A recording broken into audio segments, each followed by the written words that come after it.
Hi friends, మనం ఇప్పుడు మాట్లాడుకోబోయే cinema వచ్చేసి గుంటూరు కారం. ఈ గుంటూరు కారం రివ్యూ అయితే ఇప్పుడు నేనైతే ఇవ్వబోతున్నాను అనమాట.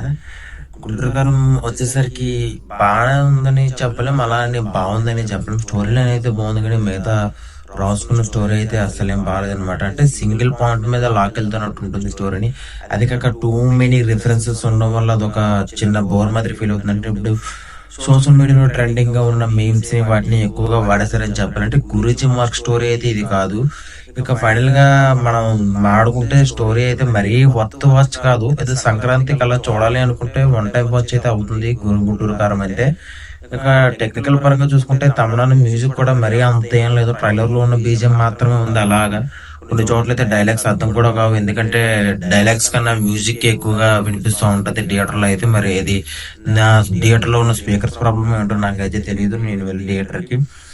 ఇక మనం తర్వాత ఆస్పెక్ట్ చూసుకుంటే గురూజీ గారు తన స్టోరీ లైన్ మార్క్ అయితే కనిపించట్లేదు. అంటే తన పాత ఫిలిమ్స్ చూస్తే మనకు కొంచెం ఇది గురూజీ తీసిన సినిమా అని అనిపిస్తూ ఉంటుంది. ఇంకా హీరోయిన్ శ్రీలీల ఏదో డాన్సుల కోసం ఉన్నట్టు అనిపిస్తుంది మనకైతే. ఇంకా నెక్స్ట్ హీరోయిన్ మీనాక్షి చౌదరి కూడా అసలు తనకి మెయిన్ గుర్తింపు ఉండిపోయే పాత్ర అయితే ఇది కాదనమాట.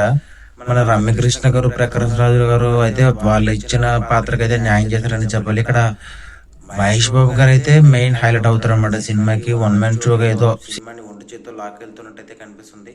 ఇక మిగతా సినిమా అంతా వేస్ట్ పరంగానే ఉంటుంది. ఇక ఫ్యాన్స్ అయితే సినిమా అయితే పండగనే చెప్పుకోవాలి, ఎందుకంటే సంక్రాంతికి ఒక కామెడీ మంచి ఎంటర్టైన్మెంట్ సినిమా చూడాలనుకుంటే ఇది ఒక విధంగా సూట్ అవుతుంది. కానీ కాంపిటీషన్ తట్టుకుని నిలబడాలంటే మరి ఎలా రన్ అవుతుందో తెలియదు థియేటర్స్ వద్ద. ఎందుకంటే సినిమాకి అప్పుడే కొంచెం నెగిటివ్ టాక్ అనేది స్టార్ట్ అయిపోయింది. ఎందుకంటే గురూజీ మార్క్ ఎక్స్పెక్టేషన్స్ అందుకోలేకపోయింది. ఎందుకంటే ఇప్పుడు ఇద్దరు పెద్ద స్టార్స్ తో సినిమా వస్తుందంటే కాంబినేషన్ ని ఎక్కువగా ఎక్స్ప్రెస్ చేస్తారు ఆడియన్స్ అనేది. అంటే గురూజీ కూడా పెద్ద డైరెక్టరే, ఇటు మా బాబు కూడా పెద్ద హీరో. ఇద్దరి మధ్య సినిమా అంటే చాలా ఎక్స్పెక్టేషన్స్ ఉన్నాయి ఫస్ట్ నుంచే, టైటిల్ అనౌన్స్మెంట్ నుంచే. కానీ సినిమా అనుకున్న రేంజ్ అయితే రీచ్ అవ్వలేకపోయింది. అది ఎందుకైతే నాకైతే తెలియదు. స్టోరీ లైన్ అయితే చాలా బాగుంది, కానీ ఎగ్జిక్యూషన్ అనేది ఎక్కడో తేడా కొట్టినట్టయితే అనిపిస్తుంది. అదే ఇంకా బాగా నెరేటివ్ చేసి ఉండొచ్చు అని అయితే నాకు అనిపిస్తుంది. ఎక్కువ డీవియేషన్స్ అయితే ఉన్నాయంటే కామెడీ పరంగా. అంటే ఎక్కువగా సోషల్ మీడియా ఇన్ఫ్లుయెన్సెస్ వాడే కామెడీస్ అలాంటివన్నీ ఎక్కువగా వాడేశారు. అంటే గురూజీ మార్క్ అయితే కనిపించలేదు నాకు తెలిసినంత వరకు.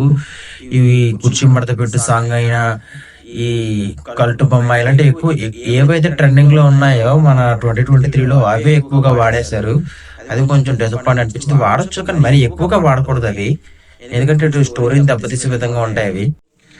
ఇక ఫైనల్ రివ్యూ వచ్చేసరికి సినిమా చూడొచ్చా అంటే చూడొచ్చు అని చెప్పొచ్చు, అలాగనే చూడలేము అని కూడా చెప్పొచ్చు. Okay okay one time watch అనమాట. మరీ చూసేయాలి అనేది వర్త్ వాచ్ అయితే కాదు.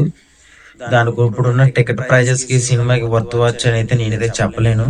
కానీ బాబు ఫ్యాన్స్ కి అయితే ఇది వర్త్ వాచ్. నార్మల్ ఆడియన్స్ కి కొంచెం డిసప్పాయింట్ అవుతుంది. అంటే ఫ్యాన్స్ అంటే సినిమా అయితే బాబు స్వాగ్ అయితే అదరగొట్టేశాడు, ఎందుకంటే ఒంటి చేతితో లాక్కెళ్తున్నట్టు ఉంటుంది సినిమాని. వన్ మ్యాన్ షోగా అయితే చూడొచ్చు.